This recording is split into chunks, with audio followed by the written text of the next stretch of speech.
अस्सलामुअलैकुम। तो आज हम पढ़ेंगे स्ट्रेटिफाइड रैंडम सैम्पलिंग। अब ये सारी रैंडम सैम्पलिंग के ना की टाइप्स हैं। पहले हमने पढ़ा था सिंपल रैंडम सैम्पलिंग, फिर हमने पढ़ा सिस्टमैटिक रैंडम सैम्पलिंग। अब ये जो तीसरा केस है ये स्ट्रेटिफाइड।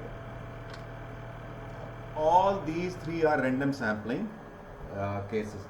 फिर आगे हम पढ़ेंगे, एक और केस पढ़ेंगे, वो देखते हैं कोई ऐसा केस हो जो कि रैंडम नहीं है, वो कौन सा हम यूज़ करते हैं। बट एनीवे, तो आप चलते हैं, देखते हैं कि स्ट्रेटिफाइड रैंडम सैम्पलिंग क्या चीज़ है। तो one method that can be used to try avoiding unrepresentative sampling. आप रैंडम सैम्पलिंग जो ना, उसका पर्पज़ ये है, रैंडम का मीनिंग है कि आप ऐसा सैंपल कलेक्ट करें जो रिप्रेजेंटेटिव हो। तो अनरिप्रेजेंटेटिव का जो इशू है उसको रिजॉल्व करने के लिए हम रैंडम सैंपल को सिलेक्ट करते हैं। And is to select a stratified. तो ये हमारे पास स्ट्रेटिफाइड रैंडम सैम्पलिंग भी एक मेथड है जिससे हम रिप्रेजेंटेटिव सैम्पलिंग लेते हैं। Population consist of distinct strata और ग्रुप्स। अब ये हम तब यूज़ करते हैं जब हमें फील हो कि हमारी पॉपुलेशन में ग्रुप्स कुछ ऑलरेडी ग्रुप्स एग्जिस्ट करते हैं, या वो नेचुरल ग्रुप्स भी हो सकते हैं और किसी हमने खुद भी क्रिएट कर सकते हैं। बट एनीवे, वहाँ पर ग्रुपिंग है कुछ ना, तो उन ग्रुप्स को हम स्ट्रेटा का वर्ड यूज़ करते हैं, और दैट्स वाई इसको स्ट्रेटिफाइड रैंडम सैम्पलिंग कहते हैं, यानी कि ग्रुप वाइज सैम्पलिंग। तो human populations are often stratified by gender, employment status, age groups, income groups. ये ग्रुपिंग्स हम कर सकते हैं। जेंडर में ग्रुपिंग, जैसे हमने एक दफा पिछले लास्ट क्वेश्चन में भी किया था, फीमेल और मेल के, वो हम इसमें हम बना सकते हैं ताकि हर ग्रुप की रिप्रेजेंटेशन उसमें आ जाए। क्योंकि हमने नोट किया था कुछ जगहों पर वो मिस रिप्रेजेंटेशन हो गई थी जब हमने सिस्टम रैंडम सैम्पलिंग की थी। कहीं पर मेल ज़्यादा आ गए थे, फीमेल्स कम आ गई थी। तो ये चीज़ें ना, इसको और इम्प्रूव करने के लिए कि ऐसा केस ना हो, तो फिर हम स्ट्रेटिफाइड रैंडम सैम्पलिंग करते हैं। एम्प्लॉयमेंट स्टेटस के लिहाज से भी हो सकता है, एज के लिहाज से, हमने कल नोट किया था, एज के लिहाज से, इनकम के लिहाज से। Stratified random sample aims to fairly represent each group or stratum जो होता है वो सिंगुलर है, और जो स्ट्रैटा है दैट इज प्लूरल। तो in the population the size of each group in the sample should be proportional. अब हम जब सिलेक्ट करेंगे तो वो जो साइज है ना सैंपल, that should be proportional to the size of each group. तो प्रोपोर्शनलिटी एग्जिस्ट करनी चाहिए। तो हम देखते हैं ये प्रोपोर्शनलिटी क्या है। आप सपोज मेल्स 6 हैं, फीमेल्स 4 हैं, तो ये 60-40% रेशो हो गई दोनों ग्रुप्स की। तो इसलिए जो सैंपल हम सिलेक्ट करेंगे उसमें ये रेशो एग्जिस्ट करनी चाहिए कि हमारे जो भी सैंपल आएगा उसमें 60% मेल होने चाहिए और 40% फीमेल आनी चाहिए। ये इसमें हमने ख्याल रखना। अब ये जो प्रॉब्लम थी ना, जो ये सिस्टमैटिक सैम्पलिंग में ये इशू था ना, हमने नोट किया था कि वो अगर सिस्टमैटिक सैम्पलिंग में हमने ग्रुप्स को कंसिडर ही नहीं किया था। दैट्स वाई कुछ सैंपल में वो प्रोपोर्शनलिटी जो थी वो डिस्टर्ब करती थी उनको, मतलब फीमेल ज़्यादा हो गई हैं और मेल्स कम है, या मेल ज़्यादा हैं फीमेल्स कम है। तो वहाँ पर यस सर। प्रोपोर्शनलिटी का इशू था सिस्टमैटिक के अंदर। बट राइट नो यहाँ पर उसको हमने एड्रेस किया। तो sample members are selected at random. तो लेकिन अब जो ग्रुप के अंदर जब हम सिलेक्शन करेंगे तो वो ग्रुप के अंदर ना हम सिंपल रैंडम सैम्पलिंग को ही यूज़ करेंगे। मोस्टली ना ये सिस्टम रैंडम सैम्पलिंग ही चल रही होती है, लेकिन वो फिर उसके अंदर हम एक फर्दर पहले लेयर बनाते हैं, उसको थोड़ा डिफरेंट करते हैं, अंदर सिस्टमेटिक रैंडम सैम्पलिंग ही चल रही होती है। तो बस हर ग्रुप से हम रैंडमली हर फ्रॉम ईच ग्रुप, ठीक है, तो मेंबर्स आर लाइक दैट। तो let's see one example here from the previous list of 30 students. अब we have a list names, a random sample of 5 अच्छा अब 5 हमने बंदे सिलेक्ट किए स्ट्रेटिफाइड बाय जेंडर। वो ग्रुपिंग उनमें जेंडर वाली ग्रुपिंग हमने की है, stratified bye group gender is required. अच्छा अब जेंडर में मेल और फीमेल होते हैं, तो the number list consist of 12 boys and 18 girls. आप जब लिस्ट हमने ले ली है, तो आप जब हम स्ट्रेटिफाइड करेंगे तो फिर हम लिस्ट में फर्दर ये भी देखेंगे कि ये जो ग्रुप बनाए हैं उन ग्रुप में कितने कितने बंदे हैं, ये भी हम फिर कंसिडर करेंगे। The sample of 5 should consist of, अब इनकी रेशियो देखें ना, consist of boys and girl in the same ratio as in the population. अब ज़रा इनकी रेशियो देखेंगे तो बॉयज़ 12 हैं, टोटल 30 हैं, of the population are boys, so the sample of 5, अब 5 का सैंपल लेना है तो आपने ये अपने उसमें से कितने बंदे सेलेक्ट करने हैं, तो पहले आप ये रेशियो निकालें उनकी, और टोटल सैंपल का साइज़ 5 है, तो 5 में 2 बंदे जो है ना हमारे पास बॉयज़ आ जाए। अब ये गर्ल्स की फ्रैक्शन बनती है, उसको करें तो 3 गर्ल्स आ जाए। ये हमारी ratio, according to that ratio हमने ये सेलेक्ट करा। अब सैंपल ऑफ 2 बॉयज़, अब हमारी जो लिस्ट है उसमें 2 ग्रुप बने हुए हैं। बॉयज़ में वाले में जाएंगे, सिंपल रैंडम की टेक्निक से 2 लड़के 2 बॉयज़ सेलेक्ट करें, तो fairly represented by the gender. 2 boys will be randomly selected from the 12 boys, and 3 girls will be randomly selected from 18 girls. Note that each particular student has an equal chance. क्योंकि random है ना, तो equal chance of being selected, whether they are referred to as a student, boy, बेशक आप उनको student कह दें या बॉय कह दें, गर्ल कर दें, हर एक का चांस इक्वल है। अब हमने, अगर हम प्रोबेबिलिटी निकालना चाहें, अब particular student is selected, student की निकालें तो 5, टोटल 30 में से 5 सेलेक्ट किए हैं, 1/6 प्रोबेबिलिटी आ जाएगी। अगर आप बॉय की करें तो टोटल बॉयज़ 12 हैं, 2 सेलेक्ट किए, 1/6 आ जाएगी। गर्ल्स 18 है, उसमें से 3 सेलेक्ट, तो आप देख रहे हैं प्रोबेबिलिटी सेम आ रही है, इसका मतलब है कि फेयर सिलेक्शन हुई है। अंडरस्टैंड? Yes sir. ये प्रोबेबिलिटी से हमने चेक किया फिर ना कि भाई सिलेक्शन फेयर भी है कि नहीं है, तो फेयर सिलेक्शन हुई है, तो हमने रैंडम प्रोसेस को यूज़ किया। That was wonderful. तो ये थे हमारे 3 डिफरेंट मेथड्स जो हमने डिस्कस किए, जो कि रैंडम मेथड है जिसमें रैंडम प्रोसेस को हमने यूज़ किया। और simple random sampling, the most important random sampling, जिसको हमने फिर इम्प्लीमेंट किया है, इंडिविजुअली भी इम्प्लीमेंट किया है, सिस्टमैटिक के अंदर भी इम्प्लीमेंट किया है, और फिर हमने स्ट्रेटिफाइड भी उसको इम्प्लीमेंट कर दिया है। तो this was all about random. अब हम देखते हैं whether there is another sampling technique, quota sample. What is this quota sample? And let's see whether it is a random or not. So, a data collector may be asked to interview a certain number of males and a certain number of females. ठीक है?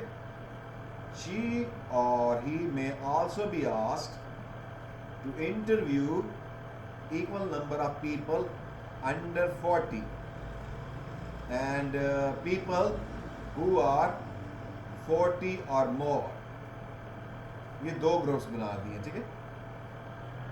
एक equal number of people under 40, तो लेकिन दोनों में जो selection करनी है वो इक्वल नंबर करनी है, बट ही और she can choose who to include in the sample from the given quota of numbers and types of people. अब उसने ना उनको कोटा बता दिया कि कोटा सिस्टम के ऊपर चले। कोटा सिस्टम में ना पहले ही परसेंटेज डिफाइंड होती है, जैसे ना हमारे यहाँ पर प्रोविंसेस हैं, तो मुख्तलिफ जगहों पर, जैसे पहले कायदे यूनिवर्सिटी में ना, अभी भी खैर होता है मेरे ख्याल में, कायदे यूनिवर्सिटी में जो मास्टर्स करते हैं लोग, उनकी सिलेक्शन कोटा पे होती है कि सिंध से इतने स्टूडेंट सेलेक्ट करेंगे और पंजाब से इतने होंगे, और सेम कोटा सिस्टम जो है ना वो CSS के अंदर भी होता है। यहाँ पर लोग CSS का एग्ज़ाम देते हैं, जिससे वो ना वो सिविल सर्विसेज के अंदर आते हैं, उधर भी कोटा सिस्टम है। तो there are so many area quota system. तो कोटा में ना परसेंटेज डिफाइंड होती है कि इस ग्रुप से इतने परसेंट लेंगे, that's this is quota system. The samples as described above would consist of 4 types. अब ये 4 टाइप्स कैसे बन गई हैं?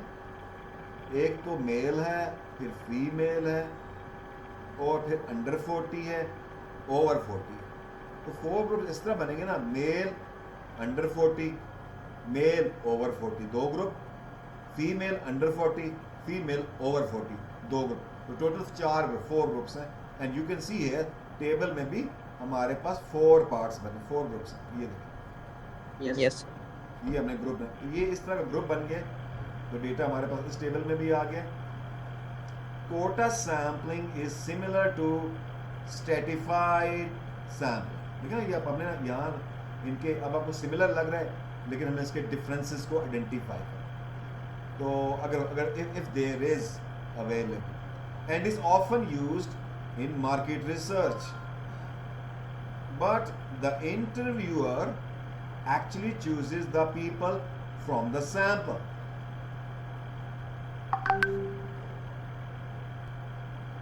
One advantage of quota sampling is that number list of names are not required. ठीक है, ये हमें मतलब ये चीज़ है, names नहीं required है। तो quota sampling does not require sampling frame. So what is sampling frame यार? हमने डिस्कस किया sampling frame. What is sir इसका पहले जिक्र हुआ था सर, वो क्या ये था? जिसमें क्या था? नोट किया था? हाँ, मेंशन और ये नोट किया करें बेटा, हैं? सैम्पलिंग यूनिट्स में और सैम्पलिंग फ्रेम ना, ये क्वेश्चन, ये अच्छा। So let's see way sampling frame हमने कहाँ डिस्कस किया? ये बीच में आया तो था कहीं, एंड लेट्स सी कहाँ पर आया था। Sampling frame, yes, look at this. The sampling unit within a population are individually named. Look, this individually named are numbered to form a list, and this list is referred to as sampling frame. उसमें ना उनकी numbering होती है। This is a list where names of the individual people and their numbers are mentioned. ये sampling frame होता है। और यहाँ पर वो क्या कह रहा है? यहाँ पर कह रहा है कि quota sampling does not require sampling frame. List की ज़रूरत नहीं है। ओके, वाई लिस्ट की ज़रूरत नहीं है? कि quota sampling does not require, ये लिस्ट की ज़रूरत नहीं है। ओके, सो देखते हैं बगैर लिस्ट के कैसे करते हैं। ठीक है, यहाँ ओके सर। अब जैसे ना फॉर एग्जांपल है, आप जैसे कायदे यूनिवर्सिटी के अंदर ना, यानी कि आप जैसे कि CSS एग्ज़ाम में जो लोग अप्लाई करते हैं तो साथ अपने ना मेंशन भी करते हैं ना, हमारा डोमिसाइल इस प्रोविंस का है। तो जो उसमें से पास हो जाते हैं तो उसमें फिर जो कोटा फिक्स किया हुआ परसेंटेज है उस परसेंटेज वाइज ना टॉप जो आते हैं उनको उठा दें। फॉर एग्जांपल 10% सिंध से 10%, जैसे पंजाब का कोटा 50% होता है, आधे तो बंदे वो पंजाब से उठाते हैं, बाकी 50% बाकी प्रोविंस से उठाते हैं। आप सपोज सिंध का कोटा सपोज 10% है और 100 बंदों ने अप्लाई कर दिया है। आप उन 100 में से जो टॉप 10 होंगे ना उनको उठा लें, उनकी सिलेक्शन हो जाएगी। yes, दिस इज अब उसमें हमें तो कोई हमने हमने कोई लिस्ट किसी लिस्ट की ज़रूरत ही नहीं थी, बस जो आगे उनमें से टॉप 10 निकाल ये दिस इज़ द केस। अब वो जो उसमें तो हमें लिस्ट बनानी पड़ती थी कि भाई लिस्ट निकाल लो, तो उस लिस्ट में से सिंपल रैंडम लेकिन इसमें सिंपल रैंडम सैम्पलिंग नहीं है ना। Can you see this, there is no simple random sampling. बस आपको आया वो अपने कोटा फिक्स किया, कोटा के अकॉर्डिंग जो टॉप बंदे आए उनको उठा लिया। देयर इज नो वो सिस्टम रैंडम सैम्पलिंग नहीं यहाँ पर आ रही है। ओके सो ये आपने ना हम थोड़ा सा डिस्कस करेंगे कोटा सैम्पलिंग के पे, थोड़ा सा ना इसकी फर्दर एग्जांपल को हम एक्सप्लोर करना चाहेंगे। ओके कोटा ताकि ज़रा और क्लियर हो जाए ना। देखिए रीज़न ये है हम पढ़ लेते हैं तो थोड़ा सा और क्लियर, जितनी ज़्यादा क्लैरिटी होगी तो इनमें जो डिफरेंसेस हैं वो हमें आइडेंटिफाई होंगे। वो क्या यूज़ केसेस हैं कि हम जहाँ पर हमने इसको इस्तेमाल यूज़ करना है और कहाँ पर वो वाला यूज़ करना है। क्या आप देखिए हम तो प्रेफर करते हैं कि रैंडम होना चाहिए ताकि रिप्रेजेंटेटिव होना चाहिए। कोटा सैम्पलिंग कहाँ पर एग्जिस्ट करती है? आप कोटा सैम्पलिंग में उन्होंने कुछ रूल के अकॉर्डिंगली हमने कोटा डिफाइन किया होता है, ठीक है। तो अब इधर रैंडम क्यों नहीं करते हैं, ये चीज़ें हम ज़रा डिस्कस कर लेंगे। देखिए ना अगर हम रेशियो ना रखें, अगर हम ये कोटा ना फिक्स करें और system random sampling stratified sampling को यूज़ कर रहे हैं, स्ट्रेटिफाइड सैम्पलिंग को, तो अब सपोज हमने सिंध से 10% निकाल लें, तो अगर हम कोटा नहीं फिक्स करेंगे, टॉप वालों को नहीं उठाएंगे या ठीक है, अगर नहीं तो कोई से 10 बंदे निकालने हैं, उसमें से आपने ना कोई से 10 बंदे निकालने हैं आपने, सिंध में से 100 बंदे आ गए तो वो वाले बंदे भी उठा लेगा जो टॉप में नहीं आते ना, ठीक है। yes, वो जो टॉप में नहीं आ रहे तो वो भी उठा लेगा, क्योंकि उस रैंडम सैम्पलिंग कहती है पूरी पॉपुलेशन की रिप्रेजेंटेशन शो करनी है, तो पूरी पॉपुलेशन के चक्कर में ना हर जगह से एक एक उठाएगा। अब वो जो हर जगह से आएगा तो उसमें कुछ टॉप वाला आएगा और कुछ टॉप वाले नहीं आएंगे, तो वो टॉप वाले शो डालना शुरू कर देंगे, भाई हमने तो एग्जाम के अंदर टॉप किया है, हमें क्यों नहीं सिलेक्ट किया। तो उस केस में ना फिर हम कोटा की तरफ जाते हैं। तो ये एक स्टोरी है, ठीक है। okay sir. ओके अब चलते हैं बायस। Bias, what is the bias in sample? If a sample is not representative of the population from which it is selected, then the sampling method used is very likely to be biased. Unrepresentative samples, which are a major cause of sampling error, should be avoided if possible. There should be no bias towards any member or group in the population. तो bias कोई नहीं होना चाहिए towards any member or group, ना group की तरफ ना member. देखिए हमने स्ट्रेटिफाइड में क्या किया, दोनों ग्रुप की प्रोपोर्शनली रिप्रेजेंटेशन करवाई है, तो वो भी वहाँ पर भी बायस ख़त्म हो गया। फिर ग्रुप के अंदर जब गए तो उधर जो इंडिविजुअल वो मेंबर्स हैं उनके साथ भी हमने वो रिप्रेजेंटेशन को वो हमने वो रैंडम किया ताकि हर वो पॉपुलेशन में बायस ना आए। रैंडम एंड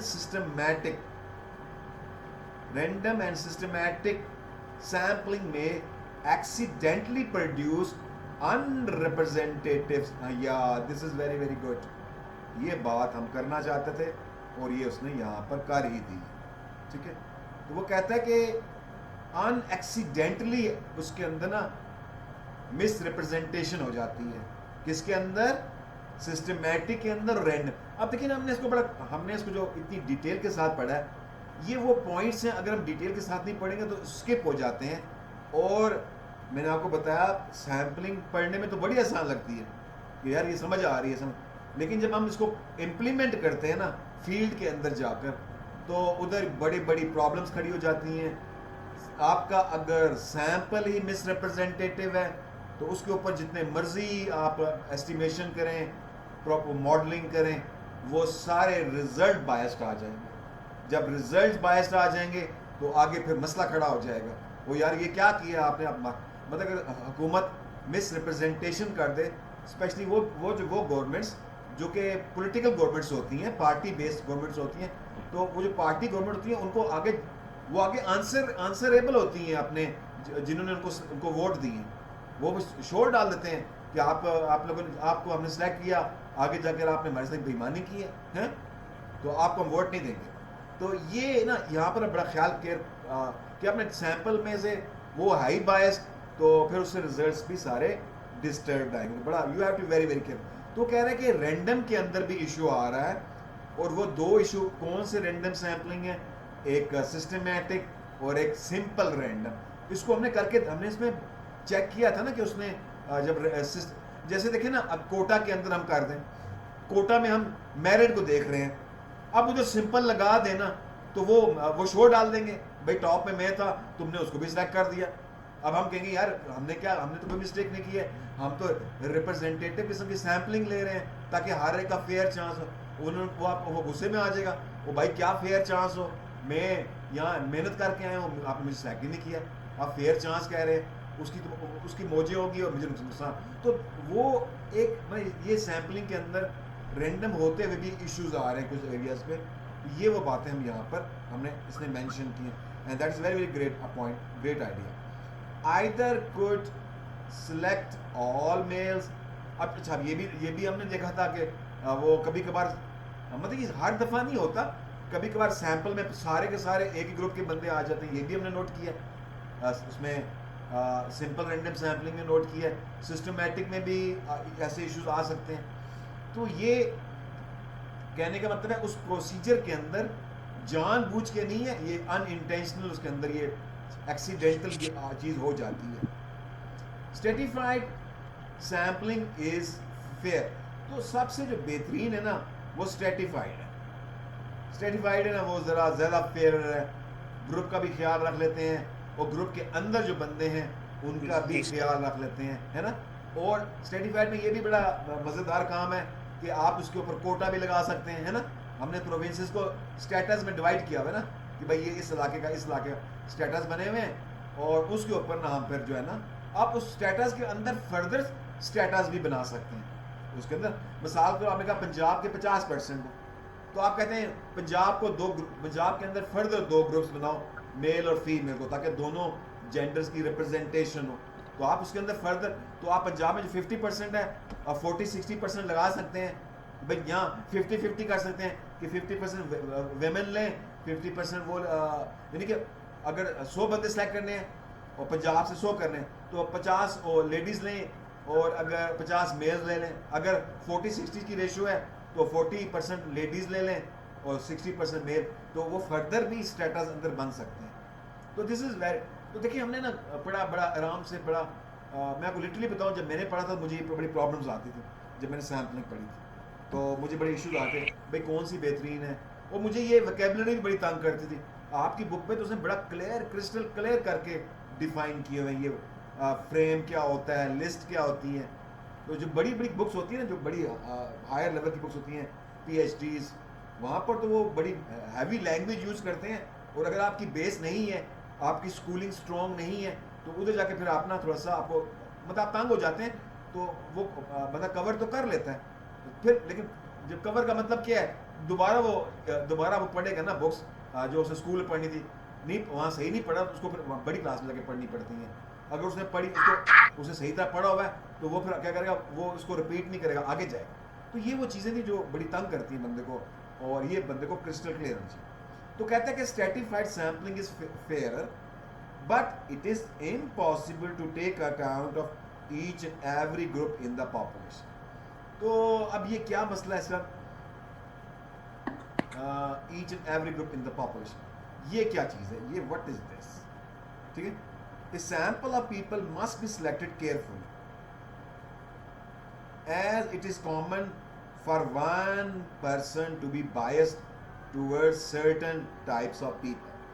तो देखें अब ये इसमें देखें, अब जो अगर आप एक बंदे की ड्यूटी लगा लेते हैं ना, तो अगर आप कहते हैं यार तुम सेलेक्ट कर लो, ठीक है, तो वो कहता है कि उसमें भी बायस आ सकता है कि वो कुछ लोगों को पसंद करेगा और कुछ को इतना फेवर है। तो ये भी कि sample of people must be selected carefully as it is common for one person, ये पर्सन की बात कर रहा है, कैलकुलेटर की बात नहीं कर रहा, one person to be bias towards certain types of, कि अगर बंदा की ड्यूटी लगा दें तो वो तो अपनी कुछ ना कुछ मर्जी चलाएगा ना, ये वजह से।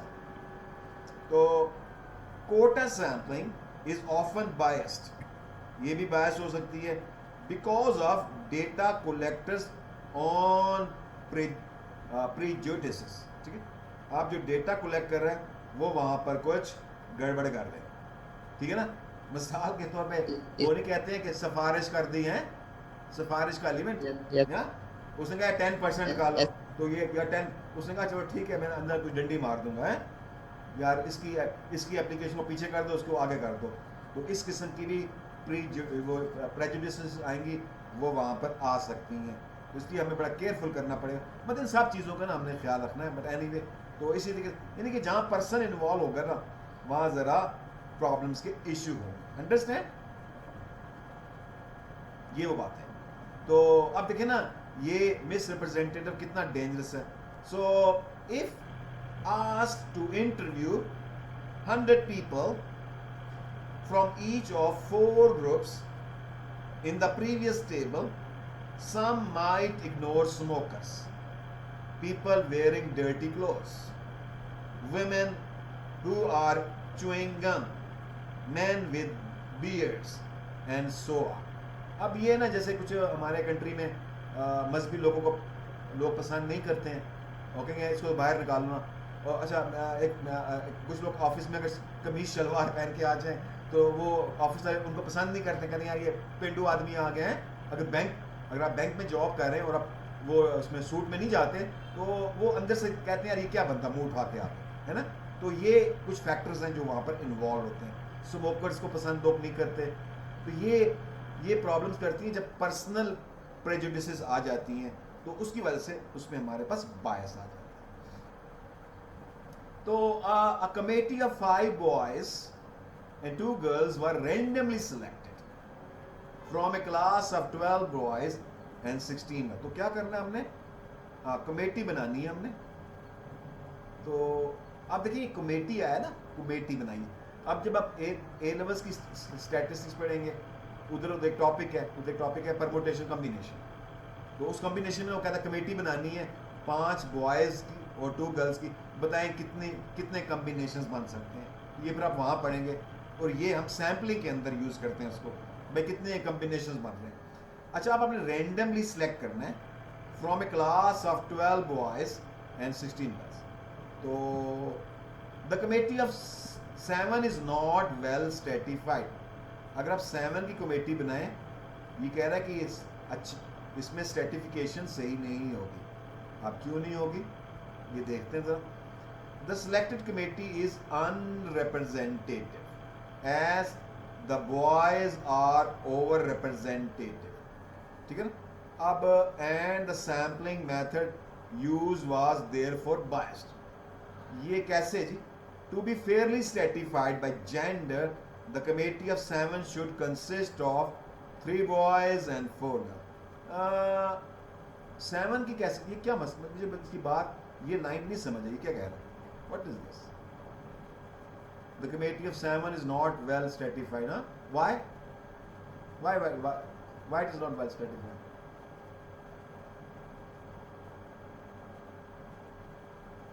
आवाज आ रही है? जी सर। देखिए क्यों हमने कहते हैं 7 जो आप सिलेक्ट कर रहे हैं जिसमें 5 लड़के हैं और 2 लड़कियां, ये वेल स्ट्रेटिफाइड नहीं है। रीजन क्योंकि गर्ल्स जो ज्यादा है लेकिन उसमें गर्ल्स कम प्रोपोर्शन में। यस तो 12 रेशियो 16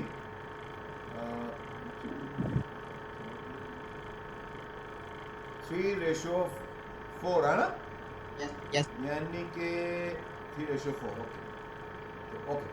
अब हमने जो ये बॉयज़ और गर्ल्स लिए हैं, बॉयज़ ले लिए 5 और गर्ल्स गर्ल्स ले ली हमने 2। अब देखिए ना, इस रेशो में गर्ल्स ज़्यादा आ रही है ना, Yes, sir. और जबकि जो हम कर रहे हैं उसमें गर्ल्स की पार्टिसिपेशन कम है।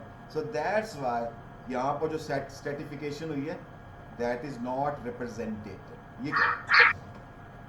To be fairly stratified by gender, the committee of 7 should consist of 3 boys and 4 girls, which is over here, huh? Yes. Yeah, that's good. So a student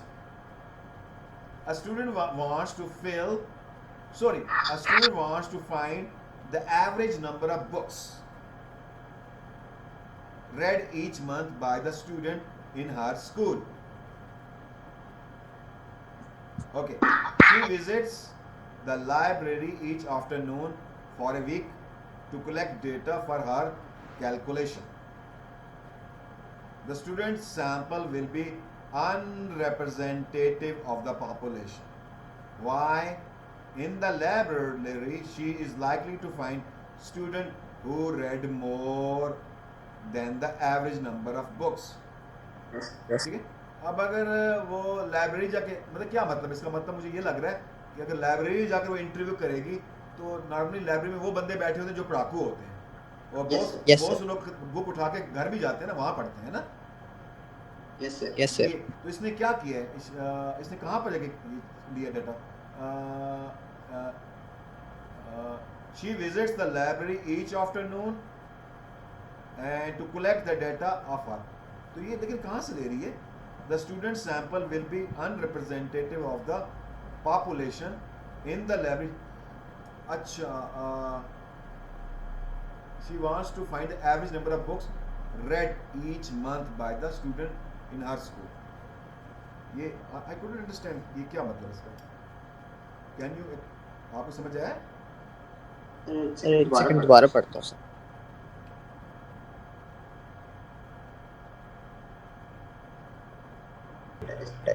दोबारा बताएं क्या कह रहे हैं आप?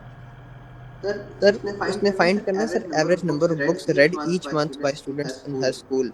तो सर जरूरी नहीं है कि सर लाइब्रेरी में जाके बुक्स पढ़ी जाएंगी, सर कहीं बाहर भी तो पढ़ी जा सकती। Okay, yes you are right. वो बिल्कुल सही कह रहे हैं। क्लास में लोग बच्चे पढ़ रहे होंगे, फिर लाइब्रेरी के अलावा भी स्टडी सर बने होते हैं, वहाँ आप लोग पढ़ते हैं, और इस तरह से घर में भी जाके पढ़ते होंगे, है ना? Yes sir. तो okay, that's good, you understood very well. So in this way हमने इसको आज कंक्लूड किया, चैप्टर को। हमारा जो बुक में जो चैप्टर है वो तो कंक्लूड हो गया। अब अपने पास पेपर क्वेश्चन कलेक्ट करने हैं और उसको हम उस पर 2-1 दिन स्पेंड करेंगे, ठीक है? और मैंने आपको एक भेजा था sir. Okay, let me see that. Okay, so these are the question. Let's पढ़ें इसको जरा। Managers at a company decide to survey the employees about changing working hours. Okay, असल में आपकी आवाज़ ब्रेक हो रही थी, मैं इसको दोबारा रीड करता हूँ। The manager at a company decide to survey the employees about changing the company's working hours. They decide to ask open question: how would you like the working hours to change? Give one disadvantage of asking open questions.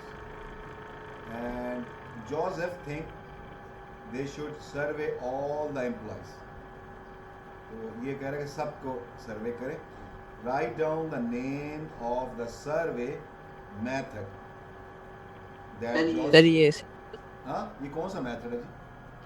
Sir census जो entire population. या census survey है ये। और ऊपर क्या disadvantage है उसका? Sir it is difficult to compile the data, the responses. Yeah, it is difficult to interpret, हाँ? Okay sir, okay. इंटरप्रेट करना काफ़ी डिफिकल्ट है इसका। तो 8 का देखिए, ये लिखा हुआ इसने, a disadvantage of an open question may get too many different responses. एक तो ये, हाँ, एक ये प्रॉब्लम है कि बहुत डिफरेंट किस्म के रिस्पॉन्सेज आएंगे। और उसको एनालिसिस करना उसका डिफिकल्ट हो जाएगा। Question responses can be miss interpreted, उनकी इंटरप्रिटेशन डिफिकल्ट हो जाएगी, है ना। यस तो सर। Yes, sir. तीन पॉइंट्स हैं कि टू मैनी रिस्पॉन्सेज आ जाएंगे, फिर डिफिकल्ट टू एनालाइज है, एनालिसिस डिफिकल्ट हो जाएगा उस टू मैनी की वजह से। फिर थर्ड मिस इंटरप्रिटेशन हो जाएगी। वो ये तीन मेन पॉइंट्स हैं, ये आपने नोट रखना है। फिर सेंसेस है, गुड हो गया। तो this was the answer, 1 mark and 1 mark. The other manager think they should survey a sample of employee. उसने कहा सैंपल लें जी, वो सर्वे की तरफ ना जाए, सर्वे सैम्पलिंग करें। rather than all of them, give one advantage and one disadvantage using this sample. So what could be the advantage? huh? Sir, sir advantage ये हो सकता है सर कि टाइम एफिशिएंट है सर और कम पैसा लगेगा इसमें सर, इट इज़ क्विकर। लेकिन सर डिसएडवांटेज हो सकता है कि सर पॉपुलेशन जो है वो अनरिप्रेजेंटेटिव होगी, तो या तो सैम्पलिंग बायस हो सकता है सर, या फिर मतलब डाटा एक्यूरेट नहीं हो सकता सर, जो रिजल्ट्स आएंगे। या सैम्पलिंग बायस भी हो सकता है। ओके ओके, तो C part, let's see that. An advantage of using sample, quicker, cheaper, easier to collect data, easier to analysis, ये हो गया। Disadvantage may not be representative, जब representative नहीं होगा तो obviously bias तो होगा। Yes. Some sections of the population may be missed, हाँ ये missed हो जाएंगे, ये भी ये बताना चाहिए, ठीक है, missed हो जाएंगे, missing उसमें हो सकती है कुछ। So इसके भी 1 mark each हो गया। The table shows the number of employees at a company in each group, in age group, with contract type, full time, part time, under 40, over 40। तो आप देखेंगे under 40, over 40, ये भी हाँ अच्छा। पता क्या, Adela, Fatima and Kami each want to take a sample of 66 employees. अच्छा, at a company, so they number the employees as shown. उन्होंने ना ये किया, ये क्या किया उन्होंने? सर एक कोटा तो नहीं बना दिया इन्होंने। ये कोटा में परसेंटेज होती है बेटा, ये स्ट्रेटिफाइड नहीं की उन्होंने। यस सर इंटरवल्स के साथ सर स्ट्रेटिफाइड बना दिया ना कि ये फुल टाइम में ये क्या अंडर एज, ये लिस्टिंग की है ना, ठीक है ना, यही यस सर यस बनाई है ना, इसने क्या किया, सो दे नंबर, उन्होंने नंबरिंग की है एम्प्लॉयज की, नंबरिंग की है। तो फुल टाइम में फुल टाइम वाले को 0 से 23 दिए जो अंडर 40 वाले हैं, और जो ओवर 40 हैं वो 24, 35 हैं, इस 36 to 55 एंड 56 to 60, ये नंबरिंग यहाँ उन्होंने, वो लिस्ट उनके पास उनके पास पड़ी हुई है, ठीक है ठीक है, लिस्ट पड़ी है, वो नाम उसमें नाम लिखे हुए हैं, यानी जिसको बोलते हैं क्या बोलते हैं, क्या list, data frame, sampling frame sir. Sampling frame, या ये ना टेक्निकल वर्ड्स बोलने हैं, ठीक है, वरना आपको राइट नहीं बोलेंगे तो कहेंगे पढ़ा लिखा आदमी नहीं है। ये जैसे ना एकेडमिया के अंदर ये फैशन है ना, वहाँ पर हम सिंपल लैंग्वेज, इंग्लिश लैंग्वेज नहीं बोलते हैं, आता कि सिंपल लैंग्वेज बोल के भी वही मीनिंग होता है, लेकिन वो कहते हैं ज़रा सोफिस्टिकेटेड लैंग्वेज बोले, ठीक है, अदरवाइज वो कहते हैं ऐसे बने क्या बनते हैं। ओके, तो एडला डिसाइड टू टेक सिस्टमैटिक, एडला जो है वो कह रही है सिस्टमैटिक की तरफ जाएं, 6 size, use the random number table. आप चूँकि सिस्टमैटिक के अंदर ना ग्रुपिंग सिस्टमैटिक नहीं होता है कि नहीं, ग्रुपिंग नहीं, सॉरी, सिस्टमैटिक में होता है ना, पहला जो होता है वो आप रैंडमली पिक करते हैं, फिर हर फिक्स नंबर के बाद दूसरा नंबर पिक करते हैं, ठीक है ना, ये है ना systematic. Yes sir yes sir.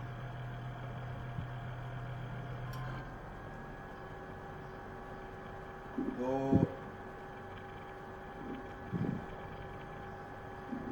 Help select हर सम कैसे करेंगे जी, कैसे करेंगे? सर अभी सर पहला नंबर 85 है सर। 85 को सर हम इग्नोर करेंगे क्योंकि टोटल हमारा जो है सैंपल फ्रेम वो 65 का सर। तो पहला इग्नोर होगा सर। 27 का हम नंबर देखेंगे, क्या वो पार्ट टाइम आ रहा है या हाफ फुल टाइम आ रहा है या अंडर 40 है, ओवर 40 है। उससे फिर फिर वो लेंगे सर, करते करते आगे चल जब तक तक पूरे हो जाए नंबर। हाँ, सबसे बड़ा नंबर है 65 है ना, यस सर। और 66 एम्प्लॉइज हैं, तो आप कह रहे हैं कि इसको बाहर निकाल देंगे हैं? यस ओके, और फिर क्या करेंगे? सर फिर अब 27 नंबर है सर। अब हम अपने टेबल में जाके देखेंगे सर 27 किधर लाई कर रहा है। नहीं, उसमें ये करेंगे ना कि ग्रुप बन गए ना, 4 ग्रुप है ना, यस सर। तो पहला बंदा जो पिक करेंगे ना वो रैंडमली इन रैंडम नंबर्स में से कोई एक नंबर पिक कर लेंगे रैंडम, ठीक है? क्या ख्याल है? सर 27 से नहीं स्टार्ट करेंगे सर। हम्म, अच्छा, यूं करेंगे कि 0 और 23 के बीच में कोई एक नंबर रैंडमली सेलेक्ट कर लेंगे, ठीक है? ओके और सर। फिर कितने कितने गैप के बाद अगला बंदा चुनेंगे, है? फिर देख कितना गैप है, देखिए इसमें ना क्या करेंगे, what we will do here. आप देखेंगे 23 है, इसमें कितने हैं? इसमें 23 तो नहीं है। इसमें सर 11 है। हाँ, वही ना, फिर क्या करेंगे?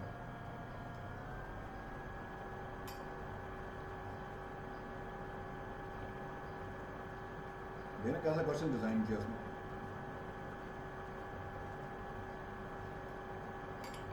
11 ये 12 है।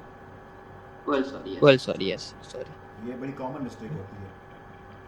यस सर 24th को भी। हाँ, 24 इंक्लूडेड है? यस 35 भी इंक्लूडेड है।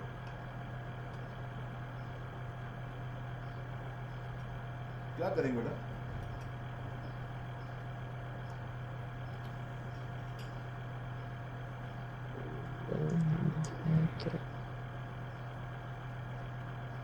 इसके लिए ज़रूरी है ना हमें सिस्टमेटिक सैम्पलिंग का पता होना चाहिए कैसे निकालते हैं। सिस्टमेटिक में क्या किया उसने उसको इक्वल ग्रुप्स में डिवाइड नहीं किया हुआ था, ग्रुप्स में डिवाइड किया होता ना। Yes sir. अब यहाँ तो ग्रुप इक्वल है ही नहीं हमारे,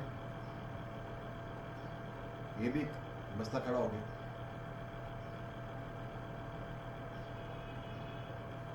तो अगर ग्रुप इक्वल हो ना तो हम एक बंदा यहाँ से सेलेक्ट कर लें और एक ख़ास इंटरवल के बाद, यानी कि वो उस जितना ग्रुप का साइज़ है उसके बाद उतने गैप के बाद अगले ग्रुप में चले जाएँ, वहाँ से सेलेक्ट कर लें, फिर उतने उतने गैप के बाद अगले में, तो यूँ गैप उतना सेम गैप के बाद हर एक में से सेलेक्ट कर लें। यूँ 4 बंदे होंगे, फिर दोबारा स्टार्ट करें, कुछ फिर 4 यूँ। अच्छा 6 साइज का, sorry systematic sample of size 6। अच्छा, अब साइज 6 भी है, ये क्या चीज़ है? सर मतलब 6 हम नंबर यूज 6 करते बंदे हैं। सेलेक्ट करने, अब हम सिस्टमेटिक में कैसे करें?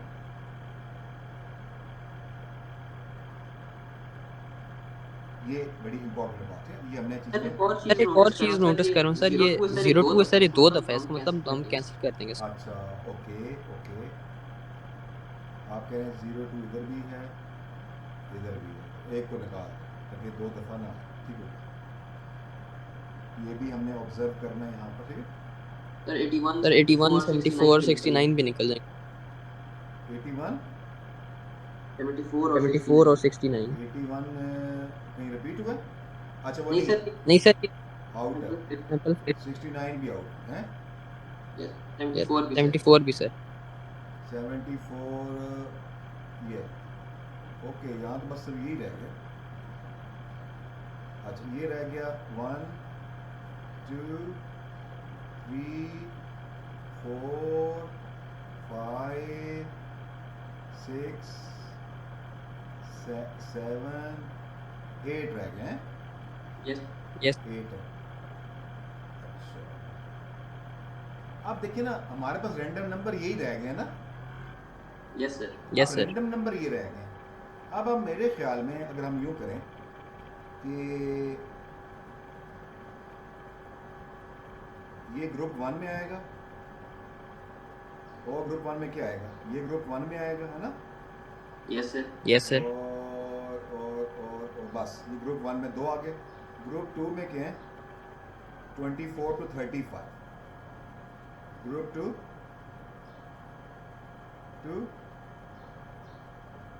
टू ये ग्रुप टू हो गया, ठीक है। यस यस ओके पे 36 to 55, 36 to 55 3, ये 4 में आएगा। यस यस roughly 3 में ये देखना यूं बने ना। ओके यस क्योंकि यस हमारे पास रैंडम नंबर यही है ना, ठीक है। तो अब देखते हैं ज़रा वन वाले कितने आए हैं। वन जो ग्रुप वन में है वो 2 आ गए। ग्रुप टू में कितने आए हैं, 1 2 3 3 आ गए।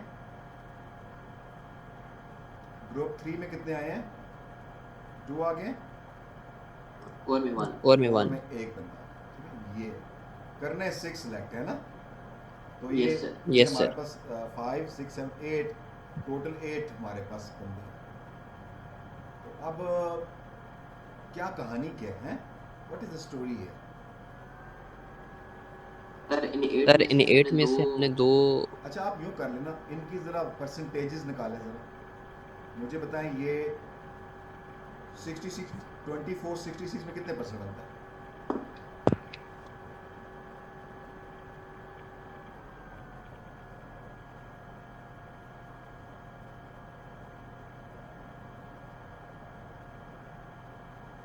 फोर 66 में कितने परसेंटेज है ये 24 आउट ऑफ 66 कितना बनता है, सर 36.36 36%। ना आप देखें सबसे ज़्यादा जो नंबर ऑफ है ना वो ये फर्स्ट ग्रुप में है, और यहाँ देखें उन रैंडम नंबर सबसे ज़्यादा ग्रुप टू के अंदर है ना। यस सर ये भी आप नोट करें, है ना। ये वो चीज़ें जो यहाँ पर मैं बता रही हैं कि इनका हम कैसे इसको एड्रेस करेंगे। अब इसके 3 नंबर भी हैं ना, जी नंबर जी भी सर 3 है। यहाँ तो एक नंबर होता है ना, तो बात 3 नंबर इसमें हमें अच्छी थोड़ी वर्किंग शर्किंग करनी है। ओके ये भी हमारा इशू खड़ा हो गया, ठीक है कि अच्छा 36 इस 12 की निकालें, क्या बनती है परसेंटेज आउट ऑफ 66। सर इसको हाफ कर दें 18.18 18 या 18 Point- 18 तो ठीक है। और 20 की कितनी बनती है,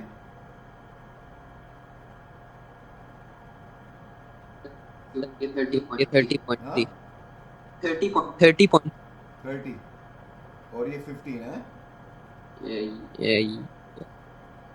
तो ये बनी है इसको। चलिए तो ग्रुप 3 में ज़्यादा है, यहाँ पर भी वही है। अच्छा अब हम क्या करें जी, 6 बन सैम्पल साइज ऑफ 6 निकाल रहे हैं। They decide to take a systematic sample of size 6. Use the random number table below to help select her sample.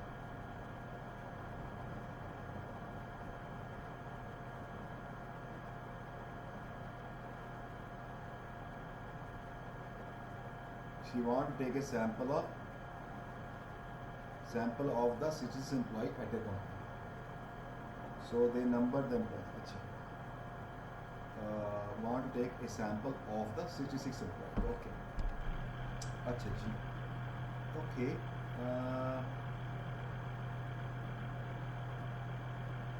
और लेने की सिस्टमेटिक है।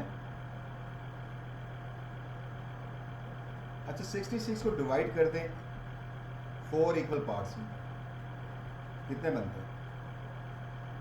4 equal parts 66 को 4 इक्वल पार्ट्स में डिवाइड करें, डिवाइड बाय 4 करें, क्या बनता है।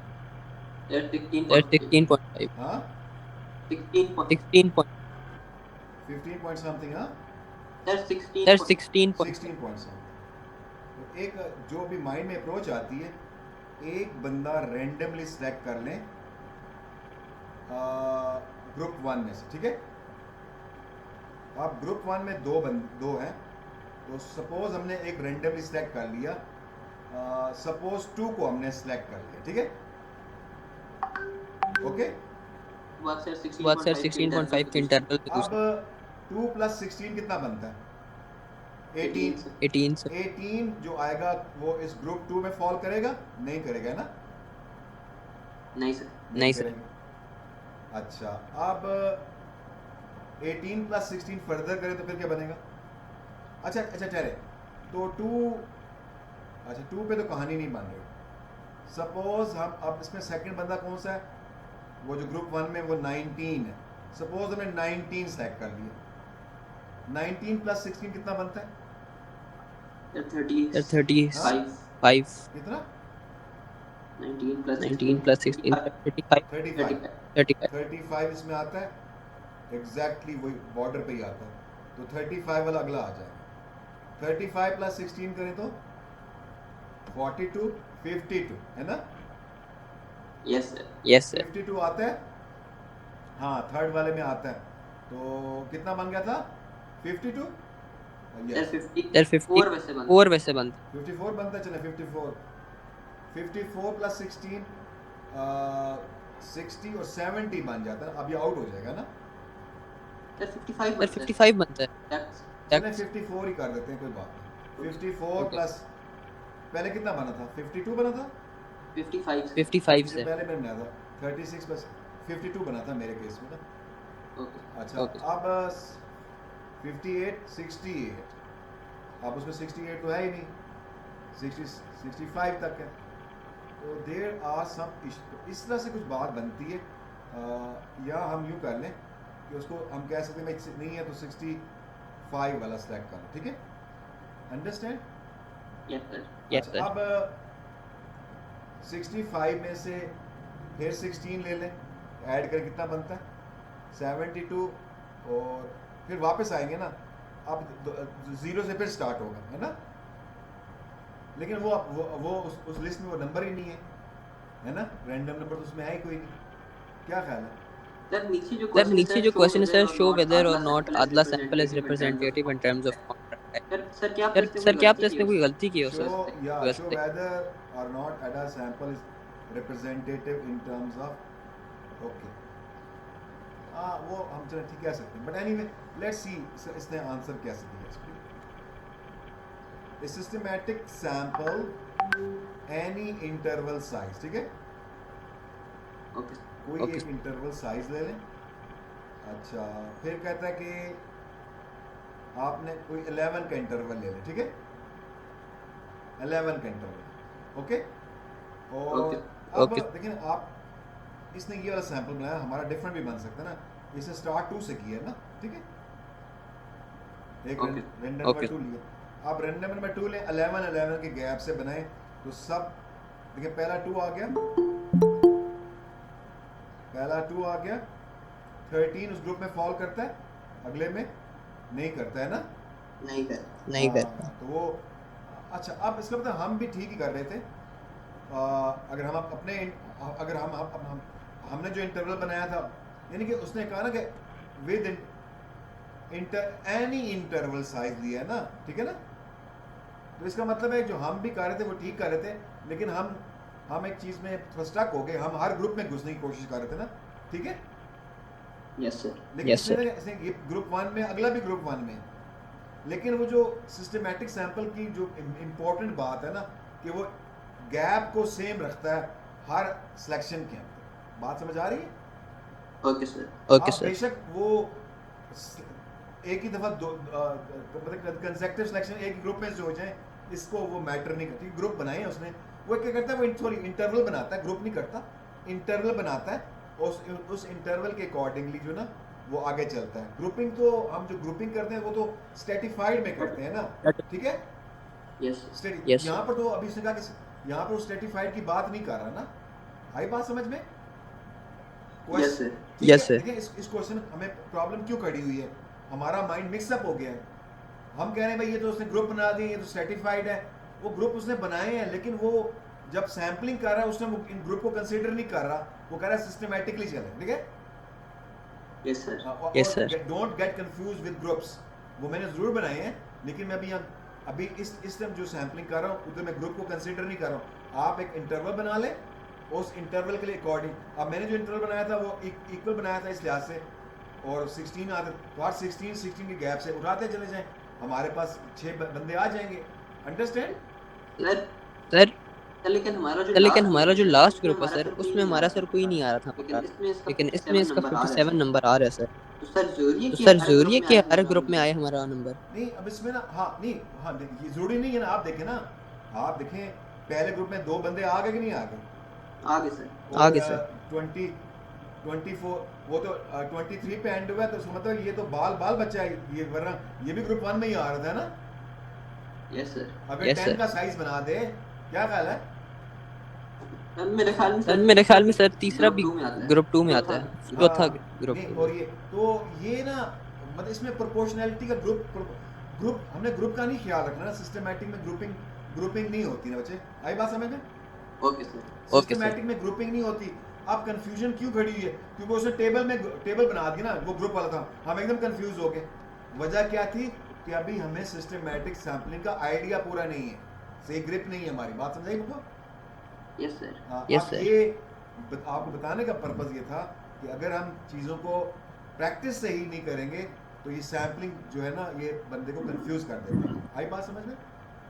ये राइट सर। ये राइट सर। उसने डेटा प्रेजेंट ऐसे किया हुआ है जैसे लगता है कि वो हमें स्ट्रेटिफाइड की तरफ लेके जा रहा है, हम उसको स्ट्रेटिफाइड लगा रहे हैं। सिस्टमैटिक सैम्पलिंग में स्ट्रेटिफाइड है ही नहीं, वो ग्रुपिंग की तरफ जाता ही नहीं है, वो इक्वल इंटरवल की बेस पे काम कर रहा होता है। अंडरस्टैंड?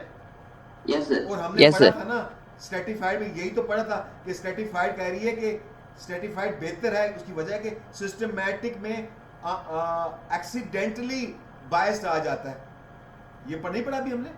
पढ़ा था सर। हाँ, पढ़ा था तो सर, पढ़ा था। ये वही तो इशू खड़ा हो गया कि वो एक इस ग्रुप में ज्यादा बंदे सेलेक्ट कर गए है ना, जो हमने Yes, sir. Yes, sir. Gap दी है। तो ये जो इशू है, ये एक्सीडेंटल किस्म का इशू है, जो कि मतलब इंटेंशनली उसके अंदर ये इशू नहीं है, बस ये हो जाता है। तो अब हमने गैप 11 दिया है, उसने ग्रुप 1 को सेलेक्ट कर ली है, थोड़ा गैप चेंज करेंगे दूसरे ग्रुप में तो ये सिस्टमैटिक सैम्पलिंग में एक इश प्रॉब्लम है कि वो मिस रिप्रेजेंटेटिव हो जाती है। हर दफ़ा मिस रिप्रेजेंटेटिव नहीं होती।